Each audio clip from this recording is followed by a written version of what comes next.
Fun yet informative podcast.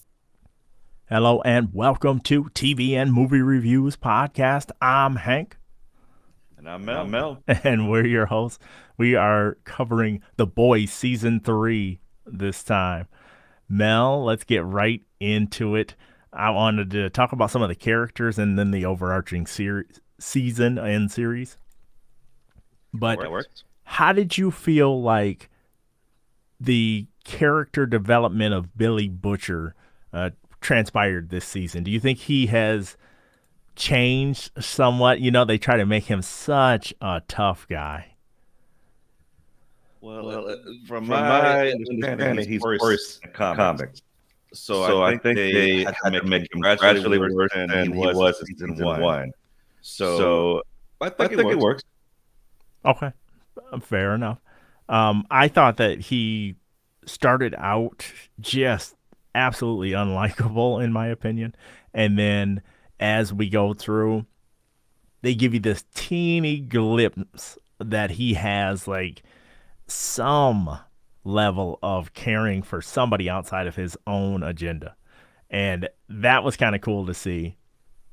I've never read the comics, so I'm coming to you from a point of ignorance on what he's supposed to be and all that. But just as far as how they convey his writing, I'm just like, man, what a jerk.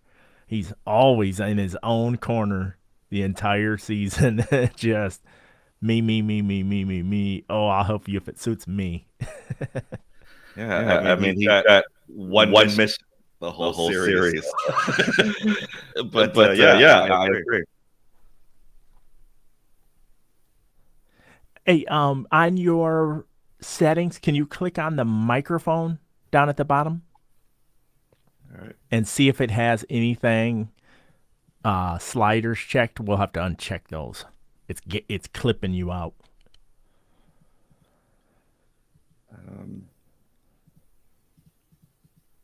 I can't adjust anything. Oh, you mean on not on the website? You mean on my actual settings, correct? Oops.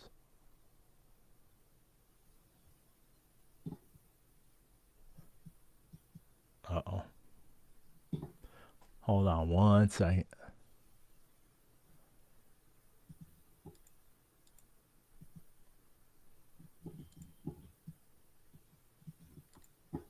Okay, try it. What were you saying? I'm sorry. You mean on the actual settings? In your microphone, there should be like a little microphone symbol next to a camera symbol on the web page. Okay. You click on that, and does it say any of those things? Are they checked? Because we'll just uncheck them. Echo cancellation, stereo audio, and an auto adjust mic volume. Turn them all off.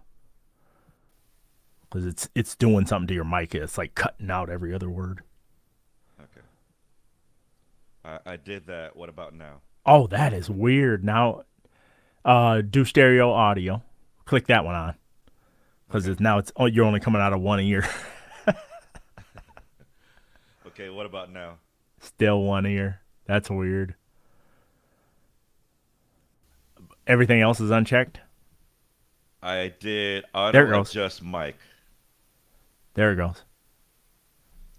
So is that okay? I can hear you on both right now. Okay.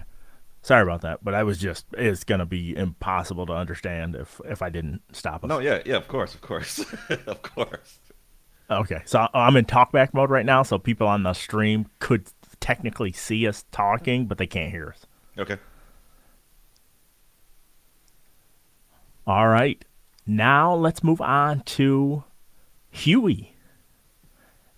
His character is kind of whiny and whimpery to me. Now, he stood up this season a little bit, but then he backtracks on it by the end of the season. You know, he's like, well, I was being a jerk and stuff. But I was like, were you? Or were you standing up for yourself for once? Well, from what I remember, and I haven't read the comics either, but Huey has killed people in the comics also. And, the character is modeled after Simon Pegg, of course, in the comics, which is why there's the Easter egg of Simon Pegg playing him, playing the dad in the show. But so yeah, in the comics, it's just it's a short, balding guy with a goatee. Looks like Simon Pegg from Shaun of the Dead. That's what Huey looks like there. But yeah, so he's always been the moral compass of the characters. All the other characters have always been a little bit worse, and Huey's supposed to be good. But so they were doing it a little bit different here, from what I'm told. And but yeah, I like that Huey's a lot more less whiny than he was, and I feel like he's less whiny this season two. Season two, he seemed like he was worried about Butcher and Starlight and what they thought all the time. So this feels a little bit better to me. Yes. And then I think we'll agree that Anthony Starr's portrayal of Homelander, as he derails even further into, I don't know what that is. I don't know if it's lunacy. I don't know what it is. But his portrayal of that character is just perfect, because you absolutely are like, this is one of the worst people you've ever seen on screen. For me, he is. Homelander's just, moment by moment, you don't know what he's going to do. It's funny is in the past 23 years, only one other character has worried me every time he's been on screen, and that's Agent Smith. Like when Agent Smith was on screen, I was always worried by whoever he was around, because I just said, well, if it wasn't Neo, I said, okay, if Homelander's around anybody who wasn't Butcher, I was always just saying to myself, oh, okay. Yeah, Homelander worries me. Like, character legitimately scares me for whoever's on screen with him. So yeah, very good performance. And then let's talk about Starlight herself. I kind of liked her character. I liked her character a little better this season than I did last season. She seemed too, I don't know, just too intimidated at every turn last season. This season, she felt like a really good, starting to see every side of the character, I should say. Maybe a hint of I told you so, a little hint of that peeking through, which is a good dynamic when you're trying to have a couple pairing on a show. You kind of bring real life into it, which you're going to have those situations when somebody is just sitting on something that they're just like, look, I tried to tell you this, and this, and you didn't listen. I was right. This is the time for you to inform me. I was right. She did a good job of doing that without being unlikable, for me. Correct. The best way to look at how far Starlight has come is, and they touched on it in the episode, the season finale rather, is that when Maeve said, when we first met, how much her and Starlight did not get along. And when Maeve first met her, she was crying, and Maeve was just turned off, and they did not get along at all. And they've come so far, is that Starlight Starlight wins you over if you agree with her, or even if you don't sometimes. Yeah, I mean, the character's just a lot better now. Can I make one Agents of S.H.I.E.L.D. reference, and I'll hopefully I'll drop it after that. Go ahead.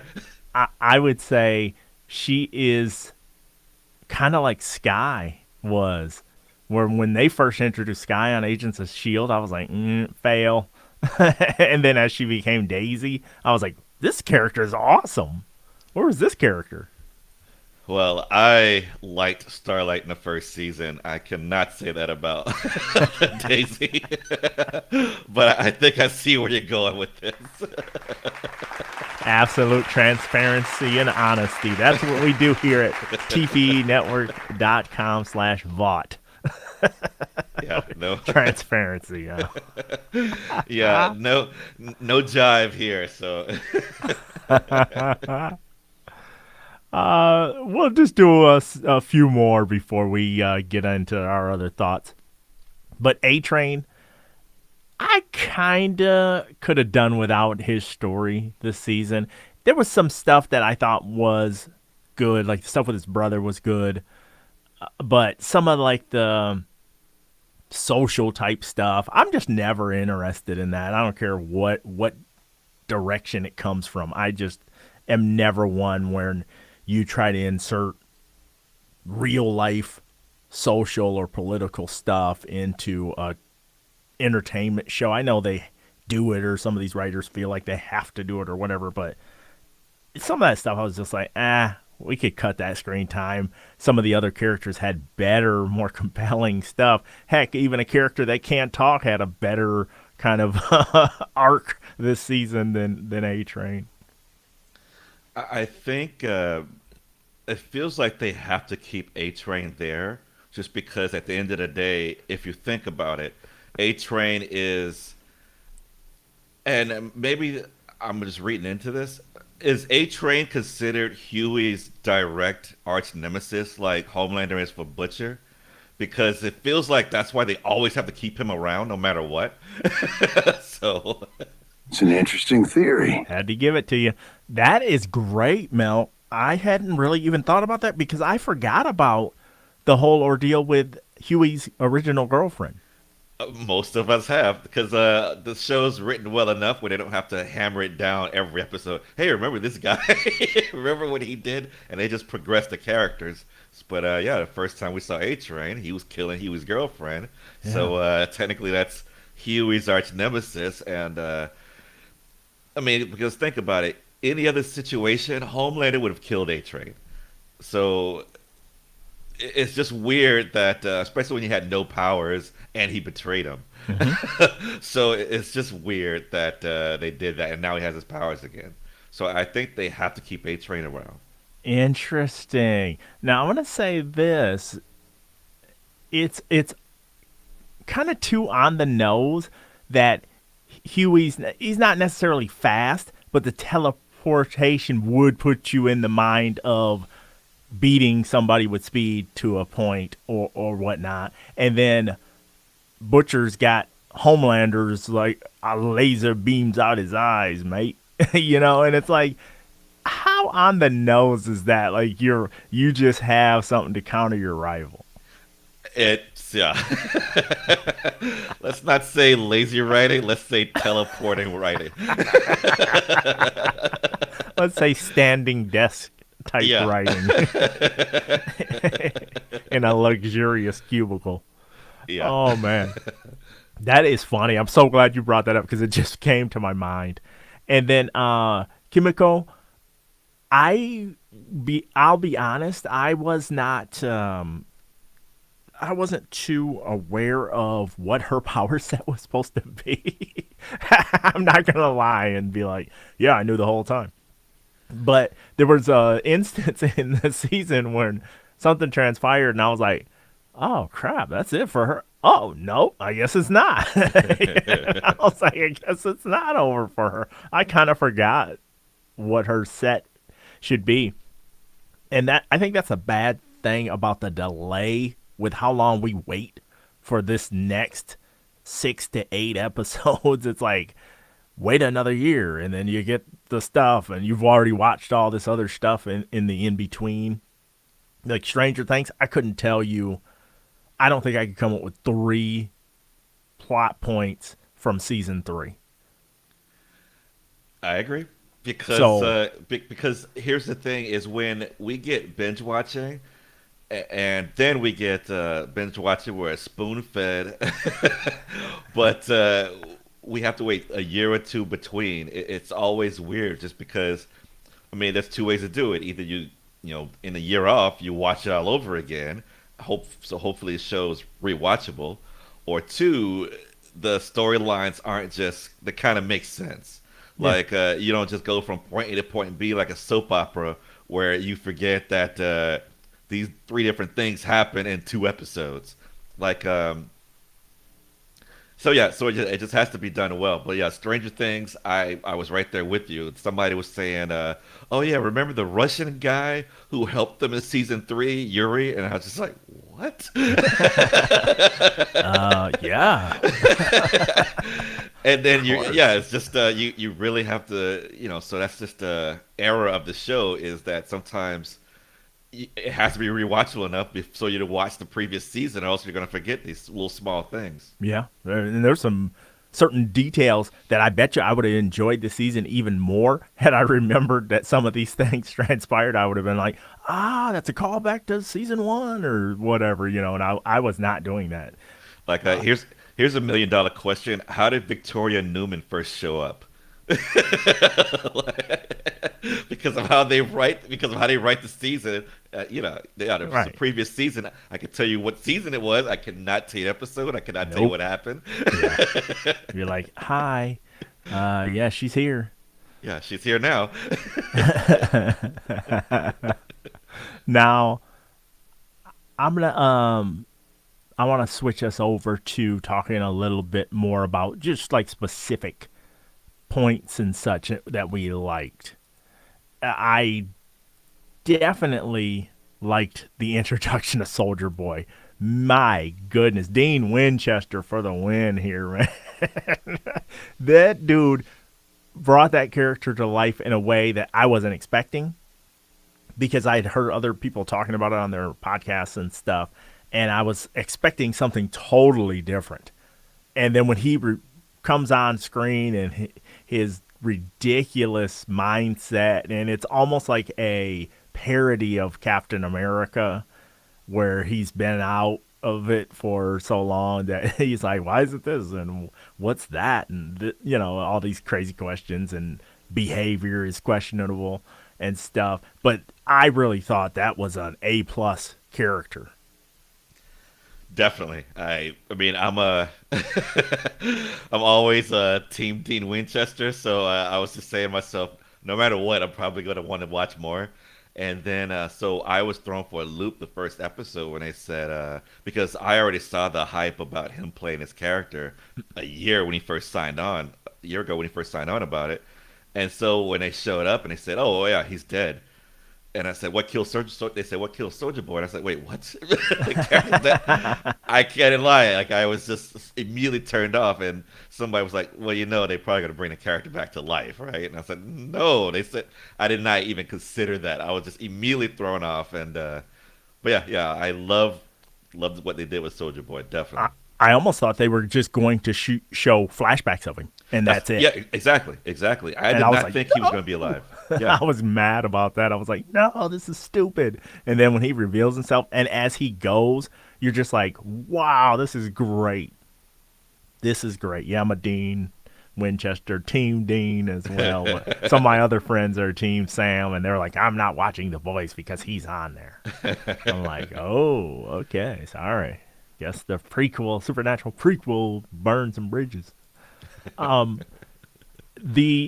Homelander finding his son, I thought that was kind of interesting because Butcher had pushed him away, and then he goes right into the clutches of Homelander. I thought that was pretty good, but I am concerned if they keep bringing the kid, back season after season after season. I don't know how far I'm wanting to go with that story. What about you? I don't like. I have a well-known dislike of child actors. Yep. It is well documented. And so I just like, few and far between, less is more. And we can't, I mean, basically, it looks like he was his moral compass once. So, I mean, what purpose does a child serve? Because the child didn't keep him from killing the second time when he went to the rally later. So, what purpose does the child hold? And then, I mean, if it's going to be something that Butcher doesn't want to kill Homelander about next time they confront each other, it's just, I don't see what the reason is to have the child around other than make everything all for nothing when they finally get the job on Homelander, but the kid is in the way. Right. because Right. because that's why Butcher turns against Soldier Boy. So it's just a matter of, I mean, I'm probably biased. I just don't see a reason for the kid to be around much. Because technically, you don't need Huey and the kid. Exactly. Because you, like you said, you just need one moral compass, and now that the kid is gonna be a chip off the old block, it looks like What about the reveal that Homelander was Soldier Boy's son? I thought that was ridiculous. It's obvious when you start digging into things throughout the season. I was like, okay, that seems a little, something seems a little off here, and I really wish they wouldn't have went in that direction because it's so contrived. Like the guy we're gonna have stop him has some relation or some sentimental such and such with the person that they have to kill or whatever, which he was still on board for. Shockingly enough, I will say that was good writing, that they make it like instead of all three of them teaming up and stuff, that he's like, you're pathetic. I can't stand it. I was like, this is great. I'm starting to root for Soldier Boy here on this one, but alas, we didn't get what we wanted. But what did you think about that?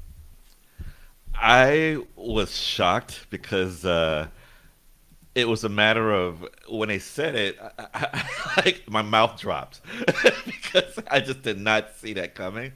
And it's I know in the comics they went a different route, and Black Noir was Homelander's clone. And so I don't know if you knew that. No. Yeah, Black Noir was Homelander's clone, and so I knew at some point within the first 3 seasons there was gonna be some big twist of who a character really is. Okay. And so when they said it was Homelander being Soldier Boy's son, I said, "Oh wow!" And I figured that's it.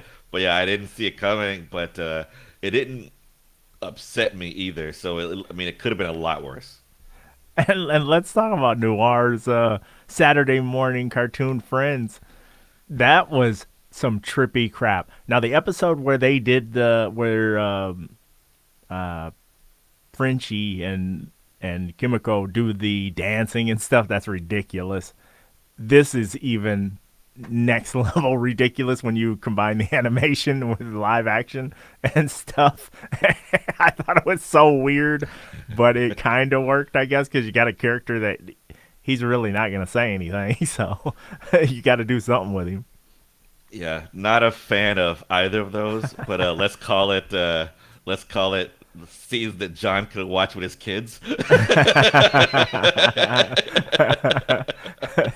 Except for when they showed the replay of Soldier Boy smashing his head in with the shield. I was like, yeah, you might not want to watch that one with your kids. Yeah. But yeah, if you have to watch anything from the show with your kids, I guess that would be it. the musical and 80s cartoon special.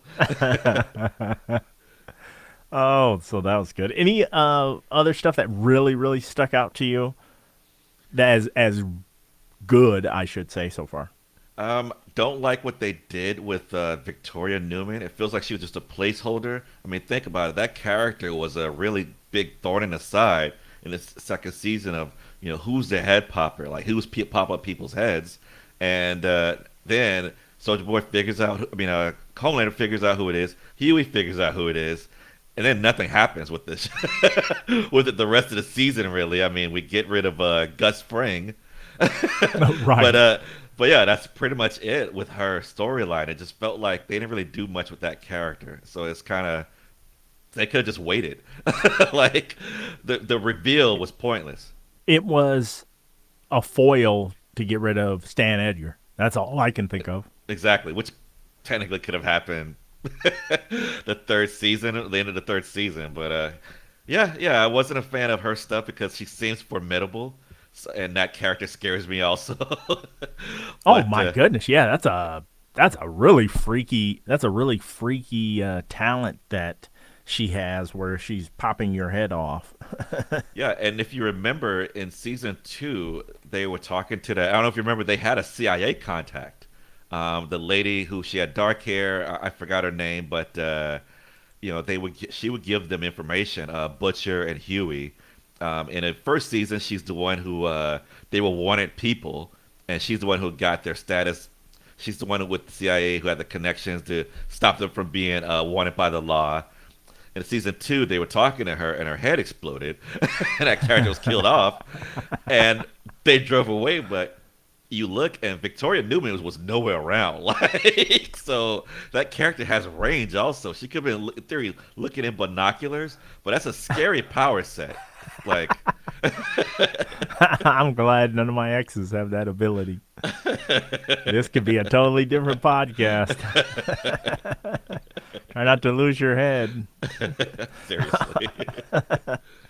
I was disappointed. We'll move on to like stuff we really, really didn't like. Stan Edgar, putting him on the sidelines. He's one of the best actors on television, period. And kind of putting him on the sideline, I thought is a mistake to me. Like, there's always room for him. I'd rather have him over most any of the other characters on the show. Yeah, you don't need Ashley or two Ashleys when you have one Stan Edgar. So Thank you. yeah, I don't see where they were going with that, but of course the actor is a busy guy, so Yeah, true. He was I like, mean- I got to go film The Mandalorian. Peace out. Mandalorian and Breaking Bad, and he's got to be everywhere. So He's awesome. The Ashley hair reveal, I didn't really like that. Because they're like humiliating her, like Homelander humiliating her like that and such. And I thought the Deep, all his stuff, I just thought was dumb.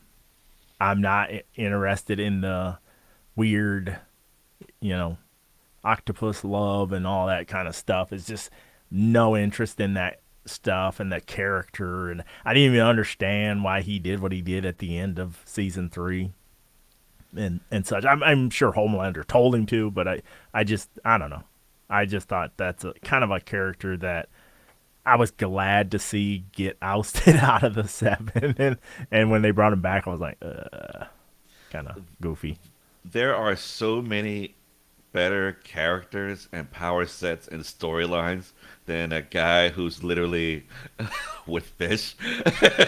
Like, uh, quote unquote, with fish. Yeah. Like, it's just, there's just better things to do. Like, they already, if you want to have your gross moment, you had Hero-gasm. You don't have to keep doing gross stuff with the Deep when you have Hero-gasm. It just make him just a Homelander goon. He just backs up what Homelander says. That's all you needed with the Deep.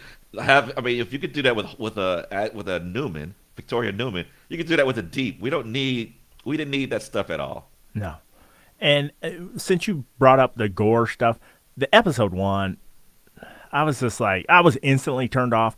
If anybody is a consistent listener to our stuff, they know that I don't want to see any type of sexual stuff or who's dating who and stuff like that. I think that, to me, that is the laziest form of writing, and gore would be second on that list of mine, where it's like, we do the sex stuff, and then we do exploding guts and sex toys making complete holes through somebody. You know how much? I mean, come on, that's so stupid and ridiculous. So some of the gore stuff, I'm just like, you don't have to go that far. I guess it's an Eric Kripke thing or whatever. Sam Raimi, maybe he came in for an episode or two. I don't know, but like, if you did without those things, this entire series would move up the rung for me. But since they add those things, it's a put off to me. It's just off-putting. You don't need that. I will raise you that and bring up one instance where I thought it was funny, and that's when the Deep thought he can block their path. This is last season. The Deep brings this big whale to block their entrance, and they're in a boat. And they chunked it up. And there's whale blubber everywhere. I thought that was funny. That's messed up, Mel. Oh, Mel. Because the Goodness. Deep just had this, and I guess maybe that's why he's around us, because he's the punching bag. But the Deep was just there looking, triumphant with the whale, like no one's gonna go through this whale, and that's exactly what happened. Oh, man. That is terrible. Huh. But any other stuff that you thought was, might have brought it down, and then we'll get into our rating. No, but I was worried about the Huey Annie stuff. They could have gone with the whole relationship drama, which no show needs that. They didn't really lay on the what's it called, the love triangle. They didn't really do that as much because I was worried that was going to happen the whole season, and then they just killed off that character pretty quickly. But yeah, so I'm definitely glad there was no triangle stuff because that was just relationship drama is just like you said. It just brings shows like this down. Like leave that stuff for the soap operas. Like leave that like the wife watches Dynasty and every 8 seconds somebody's married to somebody else. It's like this person killed your child and now you're married to them. It's like it's save that stuff for Dynasty and this show. It should be about exactly what we want. We don't want love triangle. We don't want drama, relationship drama. So I am glad they didn't lean on that. Yeah, they could do a spin-off, speed dating with A-Train. Next season. They could do that if they want to Exactly. harp on this mess. Exactly. I will say this. Episodes 1 through 4, I was a little skeptical. I'm not going to lie to you. I was kind of looking at the old watch a little bit going, just kind of, hour and 3 minutes. Okay. Like a little bit of a chore. Episode 5, 6, 7, and mostly 8. I was like, this is fantastic. I was really hyping it up to other people. I was like, episodes 5, 6, and 7, I was like some of the best television because, I do a lot of Marvel shows, so I don't get to watch good television. So Because you have to do a show on Miss Marvel, yes. and I deserve every bit of this. Achievement unlocked. I deserve some freaking gamer points for that one. So I'm used to watching a lot of bad television throughout the year because I do a lot of the Marvel and Disney Star Wars stuff where they're like, none of this makes sense, but just watch. So when I saw episodes 5, 6, and 7, I was like, jaw dropping. I was like, this is fantastic because some of the stuff I thought was going to happen, they swerved me and they really made me think, really got me excited. I was like, there's no way they could. After episode 5, I was like, there's no way they can get me excited for episode 6. Episode 6 happened. I was like, holy smokes. There's no way they can top this in 7. Oh my gosh. There's no way the finale is going to be any good. Okay, it was great. But, I was just like on a steady climb. But that front part of the season, I was like, ooh, this is not what I was hoping it was going to be, early on. But they redeemed themselves. I'll say that. Yeah, nothing's worse than a show that's predictable where you can just guess the next beats that's going to happen. Like, hey, we got this, like some character saying, hey, we have this exact timeline of what needs to happen for us to catch the bus. And you say, okay, they're going to miss the bus. You don't want a He's show not talking like about that. Miss Marvel. That's not directly from Miss Marvel episode.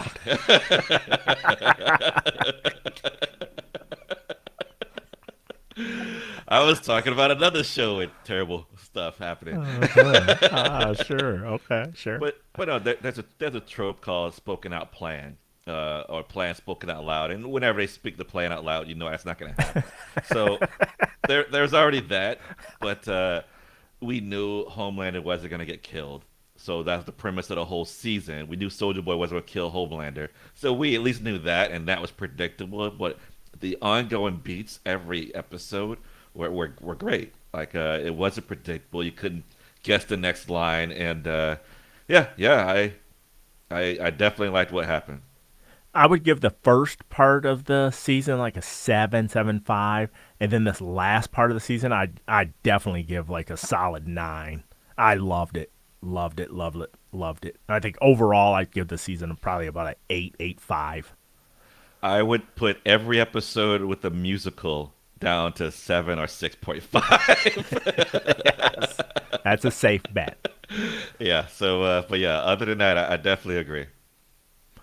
One other thing I did want to quickly talk about was how long can they keep this going? I don't think, for me, after watching this season, I was like, I don't want this to keep lingering on and on and on and on. There's got to be a resolution at some point. Even if you want to keep it going, but you do it with different characters or something. But as far as the Homelander stuff, I need a resolution very soon. I was just going to touch on that because there was this show that was great in its first season, Uh-oh. and every season after that was terrible because the same bad guy was around, and no matter what, he always got better. He's got more power set. He got more formidable. They could never get a drop on him, and he just became like the writer's pet. And that character's name was Sylar, and the show's name was Heroes. And they wrote a really good first season where Sylar was formidable. They didn't kill him off, and they made it just worse, where people were just. Anyway, so the problem with having Homelander up to 3 seasons now, and they're going to be that's now going to be the White House arc. I don't know if you were spoiled on that yet, but that's what they did in the comics. Is eventually Homelander gets mad at somebody in the White House, and there's something called a White House siege that may or may not do that. We know that there's a political agenda happening where Robert Singer and Victoria Newman are going to be in office, and Homelander may or may not agree with them, or so I think there's at least some room for that season, the White House season, I guess. But after that, they should introduce other teams. In the comics, it's not just the 7 that the boys go up against. You know, there's a Teen Titans team. There's an X-Men team called the G-Men. You can't make this stuff up. Jeez, oh Pete. Yikes. And the guy in charge is not Professor X. His name is like G or something like that. Once again, I never read a comic, but I just know this stuff. People just give me like I try to stay spoiler averse, which makes people try harder to give me information. So, but yeah, that is so weird. Yeah, there's other teams, so it doesn't have to just be about Homelander and the 7. Like Homelander could take a break of like 2 episodes or 3, have the team set up, throw that Teen Titan team in there, throw the some other teams. That teams with great power sets.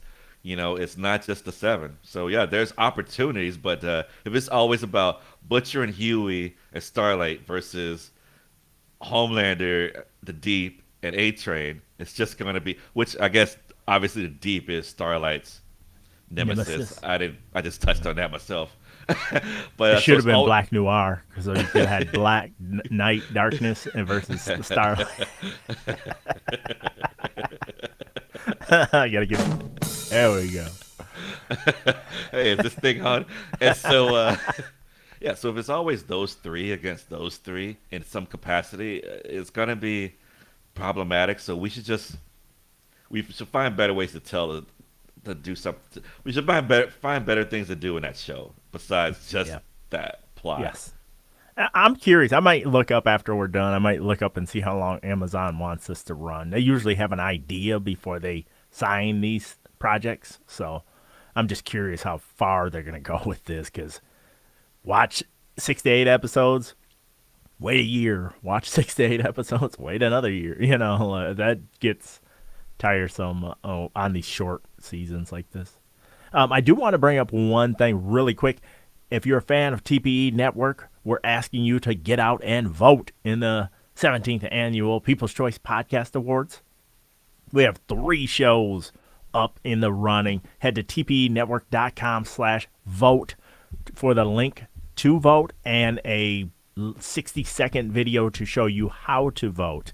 And you can also throw in my good friend Wayne Henderson in the sports category if you would like to vote for his Packers Fan podcast as well. They're doing awesome things over there. Check them out, and if you think they are worthy, vote for them. That'd be awesome. But tpenetwork.com/vote. You only have to do it one time, and we would greatly appreciate it from all of us here at TPE Network. Mel, any other thoughts on The Boys Season 3 before we call it to a close? No, that's it. All right. I really appreciate you carving out the time. I know you're a busy, busy man, Mel. And hopefully soon we can do some more reviews. I'd like to review some movies here shortly. I won't be seeing Thor: Love and Thunder until it comes on Disney Plus. So John would be happy to join you on that review, though. I have no problem with that. All right. So stay tuned for Mel and John, a super TPE network team up. Because Marvel is not as good as it used to be. So we've got to get different team ups. All right. For Mel, I'm Hank. Until the next time, we're signing off. See ya. TPE Network. There ain't nothing